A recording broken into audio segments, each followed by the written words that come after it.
Olá pessoal, tudo bem? Pessoal, eu vou trabalhar com vocês essa disciplina de instalações elétricas 1, certo? Essa disciplina ela é uma componente curricular da etapa 1 do curso técnico industrial em eletromecânica aqui do Instituto Miguel Calmon, tá? A chave dessa disciplina, pessoal, que está lá na ementa, na componente curricular, nas habilidades que vocês devem alcançar no final dela, é executar ensaios de manutenção em circuitos elétricos de corrente contínua e corrente alternada. Isso é o que está lá escrito, certo? E é nessa linha que nós vamos andar. Então nós vamos trabalhar bastante com alguns conceitos, alguma parte de legislação, critérios, né, de dimensionamento, de ensaios, verificação e alguns métodos, tá? Eu dividi essas aulas na seguinte estrutura, que é uma revisão de alguns conceitos que na verdade vem lá da física, né, da disciplina de física do terceiro ano, normalmente é dado no terceiro ano do ensino médio nas escolas, na grande maioria das escolas, certo? Então nós vamos trabalhar primeiro com estrutura atômica, uma breve revisão, né? Estrutura atômica da matéria, conceitos-chave de átomo, elétron, força, bem básico, tá? Nós não vamos aprofundar. Eu preciso mexer nesse assunto com vocês para poder trabalhar a questão da corrente elétrica e da tensão, que é o que nos interessa, certo? Na análise de circuito, no ensaio de circuito, na manutenção de circuito. Condutores e isolantes, vamos chegar na corrente elétrica, que é o nosso foco, certo? Nosso foco. Vamos chegar na tensão elétrica, potencial elétrico, diferença de potencial. Vamos, depois de vencidos esses dois conceitos, vamos para a resistência elétrica, que é um conceito chave para nós também, para aí sim nós podermos avançar, né, nos temas seguintes que vão envolver a análise de circuitos, tá? Então, uma breve revisão, tá? Não é, não é foco aqui voltar com vocês lá na física do terceiro ano do ensino médio, vocês já tiveram isso aí, e vocês devem dominar esses conceitos, né? Se vocês não dominam ou têm alguma dificuldade, vocês vão ter que trabalhar um pouquinho mais em casa, certo? Vão ter que pesquisar por fora, porque o curso não vai revisar todos esses fundamentos. O curso vai revisar apenas os fundamentos necessários, básicos, para que vocês desempenhem, né? E possam desarrojar todo o entendimento e toda a execução, todo o método matemático, toda a teoria que vai estar embarcada dentro da análise de circuitos, certo? Em corrente contínua e em corrente alternada, para cumprir a ementa da disciplina, da componente curricular e para alcançar a nossa finalidade, que são aquelas habilidades que vocês têm que desenvolver. Que está lá no curso, quando vocês se matricularam, vocês viram aquilo lá, certo? Então vamos lá. Estrutura atômica da matéria, pessoal, vocês viram isso, né? Esse modelo, é, o modelo físico, né? Modelo físico lá da a parte mais estrutural do átomo, isso aí vem lá do século passado, século retrasado, certo? Começou com Dalton, começou muito antes, né? Mas Dalton foi já no século passado que trabalhou esse conceito. Passou por Dalton, né? Depois veio o Thomson, depois veio o Rutherford e o Bohr. O Rutherford Bohr, o Bohr foi o último que estabeleceu um modelo que é o que se aproxima do que nós temos hoje em termos de literatura nas escolas, né, na grade acadêmica das escolas e até universidades, né, o modelo de Bohr. O modelo de Bohr também já foi superado, né? Hoje nós temos mais partículas, além de elétrons, além de prótons, né? Nós temos níveis de energia, aí nós estamos entrando já, né, pessoal? Lá na física quântica não é nosso objetivo, o curso não tem essa finalidade, certo? O modelo de Bohr serve para nós, né, e para a grande maioria dos cursos de ensino médio e mesmo curso de graduação, o modelo de Bohr, embora já superado pela ciência, ele atende perfeitamente para explicar a grande maioria dos fenômenos, certo? Bem, embora já superado, né, nós vamos adotá-lo porque é o que há de disponível em termos de literatura, quando se fala de análise de circuitos. Nenhum autor, nenhum escritor, nenhuma editora está trabalhando com outros modelos, certo? Então vamos lá. Os elétrons orbitam, né, ao redor do núcleo, né, em órbitas. Elas não são perfeitas, né, elas tendem a ser circulares, mas e eles viajam nessas órbitas a muitos e muitos quilômetros por segundo, certo? Uma velocidade muito grande, certo? Na eletrosfera eu tenho o elétron, no núcleo eu tenho os prótons e os nêutrons. Os prótons têm carga positiva, certo? Positiva. Os nêutrons não têm carga. E os elétrons, carga negativa, ok? Vamos adiante. Esse é um modelo lá do Boylestad, certo? O Boylestad, vou mostrar para vocês aqui, esse livrinho aqui tem na biblioteca da escola, tá? Uma edição mais nova, esse meu aqui é a 8ª edição, se não me engano tem a 10ª ou 12ª edição na escola. E tem o Boylestad, que é dispositivos eletrônicos, voltado mais para a eletrônica. Lá você vai encontrar certamente uma vasta quantidade de informação a respeito, tá? Então olha só, o átomo de hidrogênio, né? Ele é o hidrogênio, pessoal. Se vocês voltarem lá, o que a professora de física e química falava com vocês nas aulas do ensino médio, o hidrogênio é talvez o modelo mais simples, o mais elementar de toda a química. Olha só, o hidrogênio ele tem um próton apenas no núcleo, não possui nêutrons no núcleo e possui um elétron. Ele está em equilíbrio dessa forma, certo? Ele tem uma carga elementar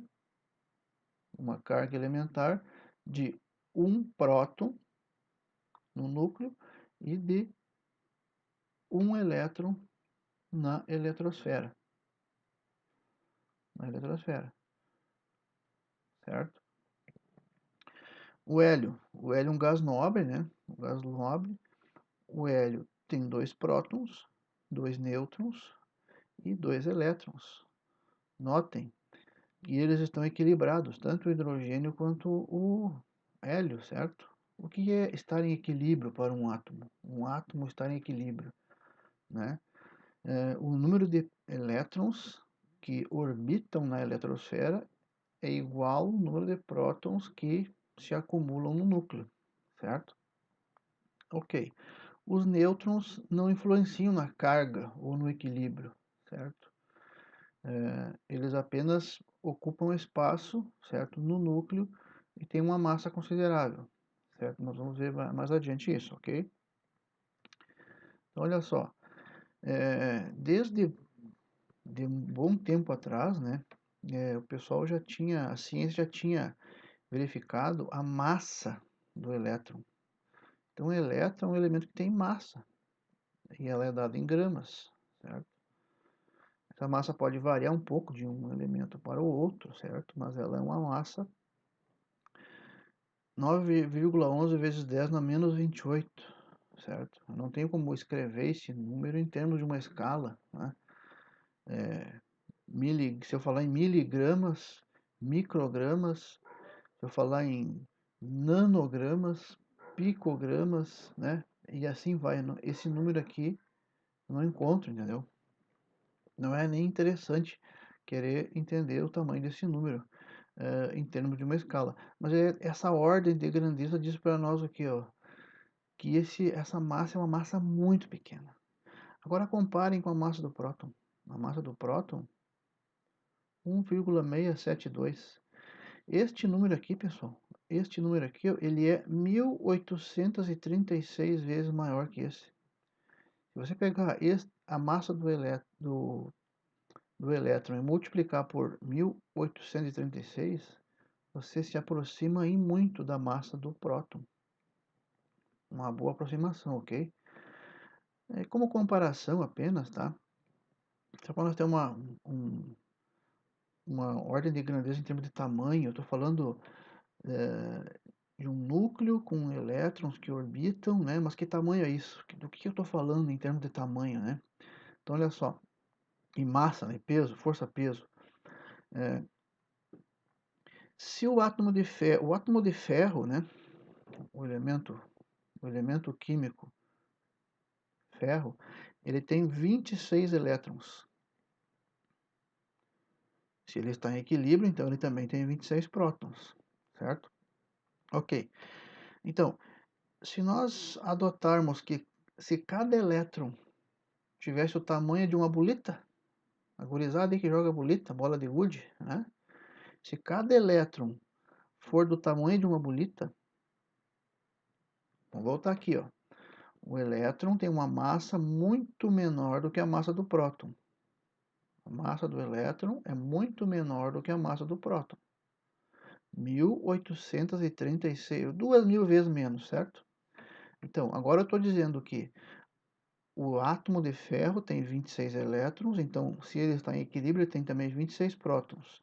E se eu adotar, se eu admitir, estou imaginando aqui para nós fazer uma comparação. Se cada elétron fosse do tamanho de uma bolinha de gude, certo?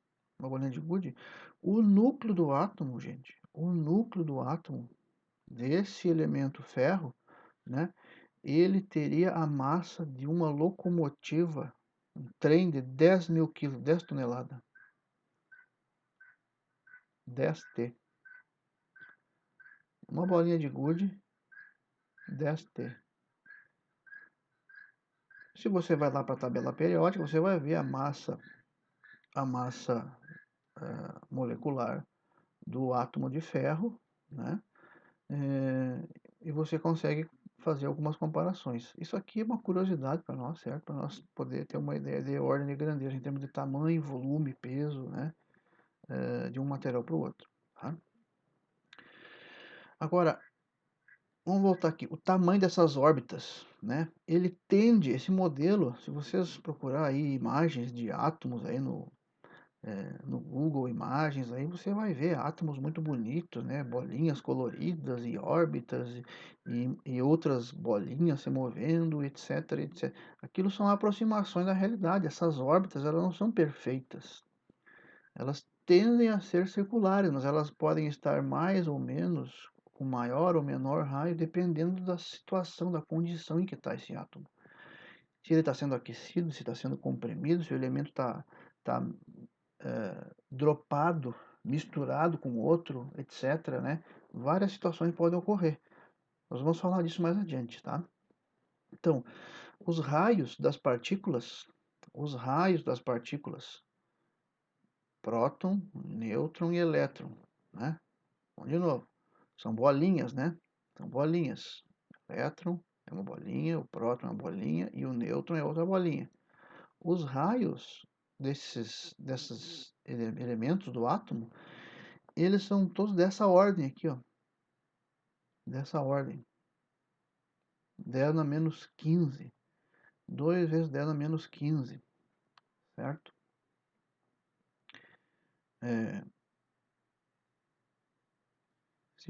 Aqui você já consegue estabelecer, né? Depois, na apostila tem uma escala de grandezas, né?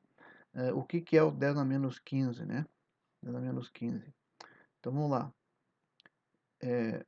10 na menos 6 é o micro, né? Micro. 10 na menos 9 é o nano. 10 na menos 12 é o pico. E 10 na menos 15 também tem um nomezinho, certo? Também tem um nomezinho. Depois a gente pode olhar isso na tabelinha, tá? Então, é um número muito pequenininho, certo? Então, metros, né? Metros. Então, se 1 milímetro é 10 na menos 3 metros, certo? Quanto que é 10 na menos 15? É muito pequeno, certo? É muito pequeno. Um outro exemplo, se o átomo de hidrogênio, né, o raio da maior órbita percorrida por um elétron é cerca de 5 vezes 10 na menos 11 metros. Já estou pertinho do pico, né? Já estou pertinho do pico, certo? Se não me engano, deve ser o angstrom, certo? Podemos confirmar depois. Metros. Isto equivale aproximadamente a uma moeda de 1 centavo com trajetória circular em torno de outra, sendo que o raio dessa órbita é 400 metros, certo? Olha só a comparação. Olha só a comparação. Para o átomo de hidrogênio,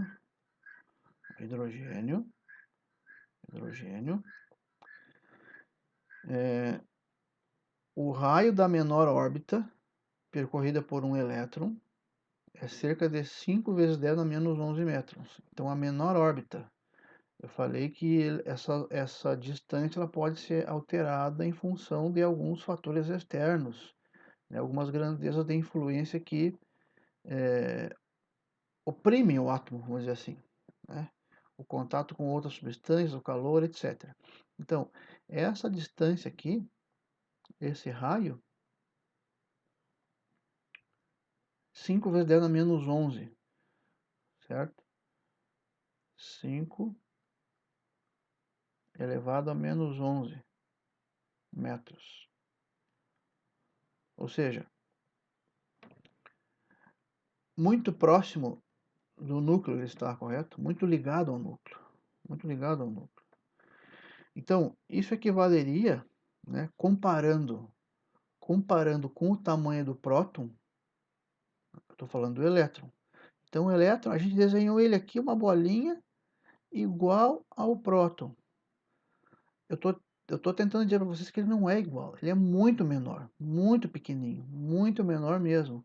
Então, nesta proporção, comparando este raio e o tamanho do elétron com o tamanho do próton, equivaleria a dizer que se uma moeda de 1 centavo tiver em trajetória circular em torno de outra, o raio dessa órbita seria em torno de 400 metros. Só para nós ter uma ideia do quão pequeno é o elétron quando eu comparo ele com o próton, tanto em tamanho quanto em massa, né?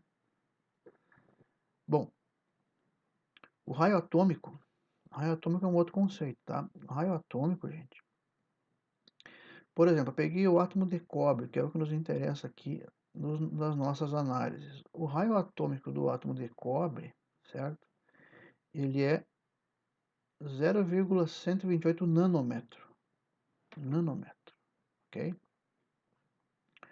O nanômetro, pessoal, o nanômetro nós temos aqui, menos 9. Menos 9, certo?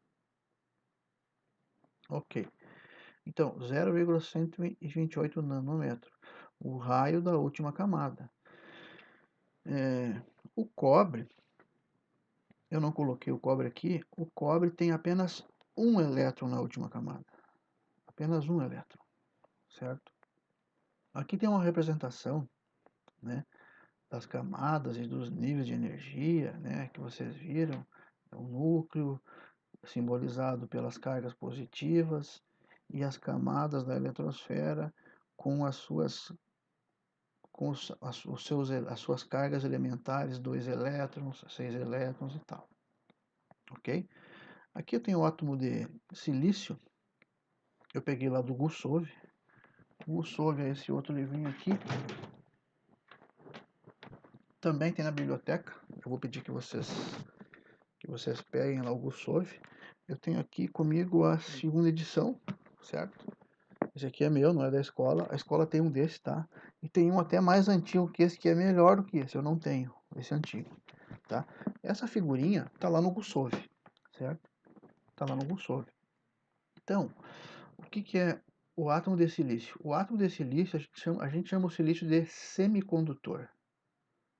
O silício é um semicondutor.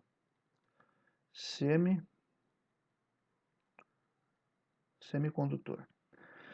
O átomo de silício tem 14 prótons, 14 nêutrons e 14 elétrons na eletrosfera, sendo que na última camada ele tem 4.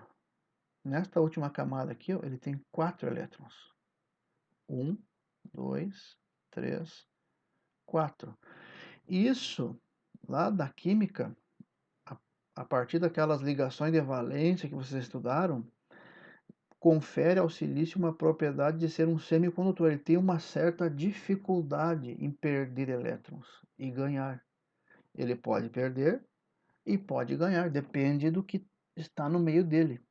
Por exemplo, alguns semicondutores, como tiristores, transistores, diodos, usam o silício na sua composição, porque o silício, quando misturado com outros elementos, como por exemplo galho, germânio, boro, ele produz esse efeito de conduzir ou não conduzir, dependendo do que acontece no interior dele, dependendo da composição daquele composto, daquele equipamento. O silício faz isso. Por isso que ele é um semicondutor. Ele pode conduzir e pode não conduzir, certo?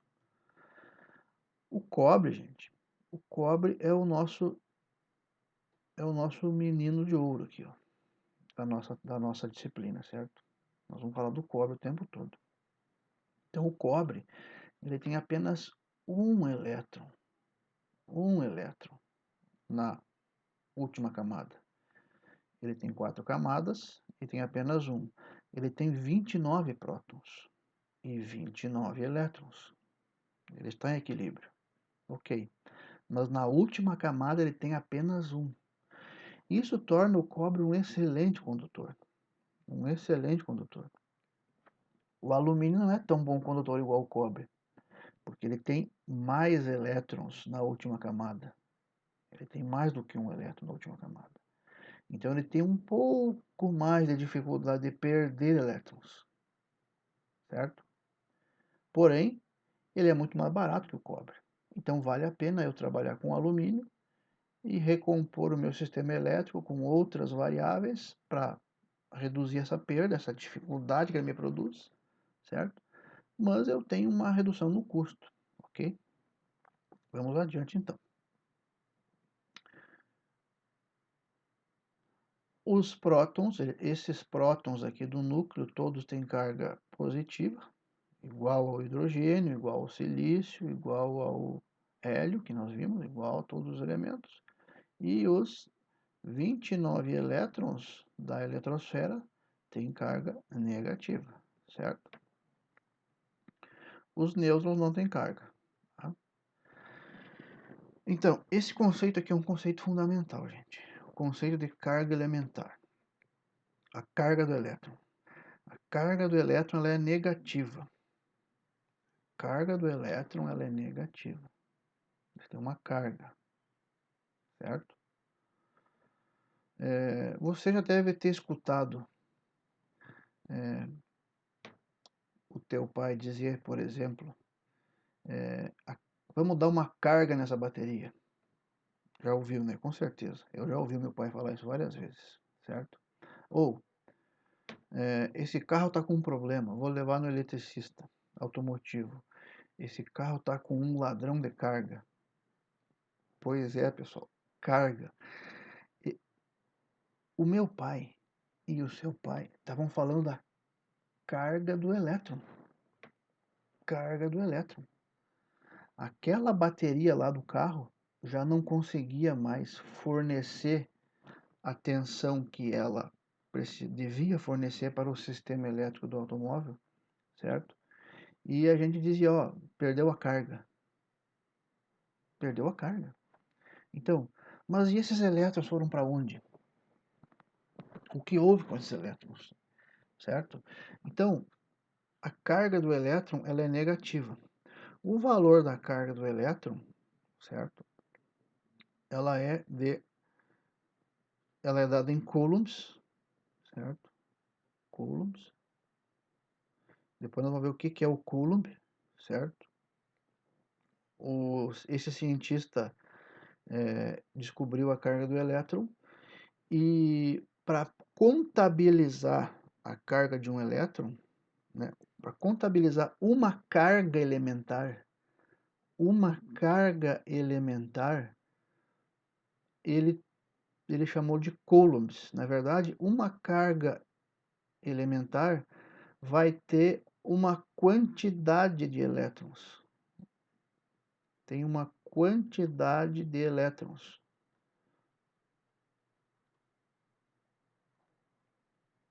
Certo? E 1,602,1917 vezes 10 na menos 19 coulomb é a carga de um elétron. A carga do elétron. Um elétron tem essa carga. Então, quanto que vale um coulomb? Um coulomb, que é uma carga elementar. Que tem, quantos elétrons terá um coulomb? Uma carga elementar de um coulomb, certo? Nós vamos fazer essa continha depois, ok? A carga do próton, ora, vamos voltar lá. Se esses caras aqui, o cobre, o silício, o hélio, o hidrogênio, a tabela periódica inteira, se eles estão em equilíbrio, eles formam a matéria está em equilíbrio, tudo está em perfeito equilíbrio, pessoal. Agora eu estou sentado numa cadeira, um notebook escorado numa mesa, né? Está tudo em equilíbrio. A natureza está em equilíbrio, certo? Esses elementos químicos, eles estão em equilíbrio. O que produz esse equilíbrio na matéria? A carga elementar é uma das variáveis que fornecem esse equilíbrio. Ela é igual, é a mesma, está tudo equilibrado. Eu tenho a mesma carga, só que uma tem sinal positivo e uma tem sinal negativo. A do elétron tem sinal negativo e a do próton tem sinal positivo. Ok. Quer dizer que eu tenho, no caso do átomo de cobre, eu tenho 29 prótons, que tem carga positiva, e 29 elétrons, que tem carga negativa. Isso confere equilíbrio ao átomo de cobre, certo? Ok, avançamos então. De novo, então olha só, isso aqui está na apostila, certo? Que eu vou mandar para vocês a apostila. Eu fiz alguns recortes da apostila para a gente ir comentando, tá? Então, ficou definido que a menor quantidade de carga elétrica, carga elementar, encontrada na natureza é a carga de um elétron. Carga de um elétron. Então, a carga de um elétron, de novo, né?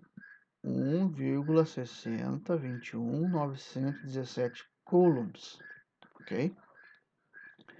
Um próton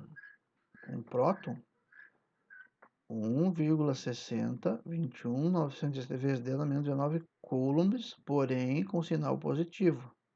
E a do elétron com sinal negativo, ok?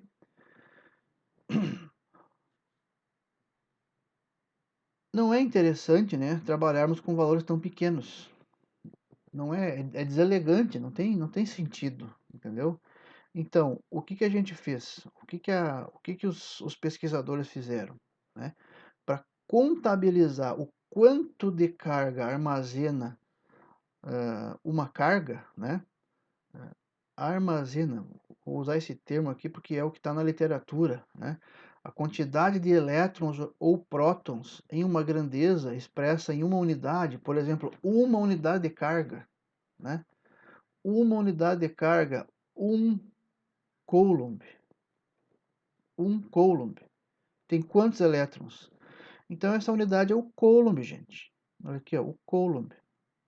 O Coulomb equivale a um número de elétrons. O que eu anotei lá no slide anterior? Ó? Um Coulomb, ele tem um número de elétrons. Número de elétrons, ok? Quantidade de elétrons. 6,25 vezes 10 na 18 elétrons, ok? Então, ou prótons, né? Um Coulomb, dependendo de quem que eu estou analisando, certo? Então, eu vou fazer uma pequena pausa e vocês vão fazer uma continha, né? Vamos calcular então agora, vocês vão calcular aí, enquanto eu dou essa pausa, e depois eu retorno com a sequência da nossa videoaula e eu vou fazer essa continha junto com vocês, certo? Então, vocês vão calcular quantos elétrons ou prótons estão contidos na carga de um Coulomb, certo? Vamos fazer essa continha. Então, de novo, quantos elétrons ou prótons estão contidos na carga de um Coulomb? De um Coulomb. Eu vou dar uma dica. Ó, usem uma proporção direta, certo? Lá da sexta série, vocês viram a regrinha de 3 simples, tá certo? Então, eu vou dar uma pequena dica aqui, olha só.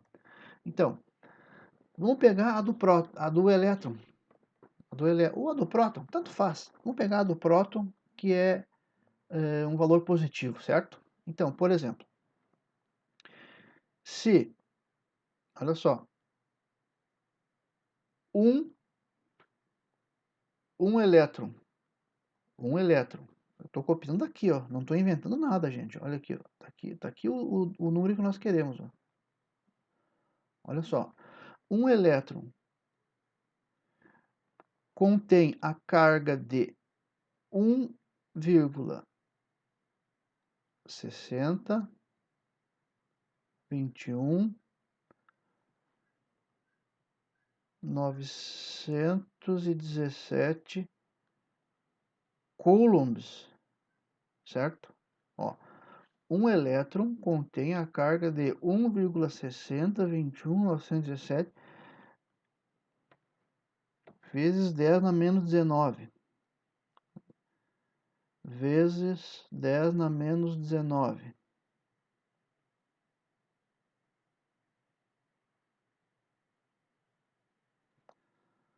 Aqui minha caneta tá me judiando aqui.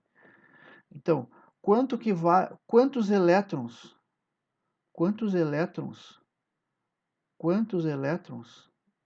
estão contidos dentro de um Coulomb? Um Coulomb, certo? Nós temos que chegar nesse valor aqui, ó. Ok? Então tá, eu vou dar uma pequena pausa. Eu estou controlando o tempo aqui, deu 33 minutos, 32 minutos, para não ficar um vídeo muito longo, tá? Depois eu retorno com vocês, eu vou fazer a conta junto com vocês, ok? Ok.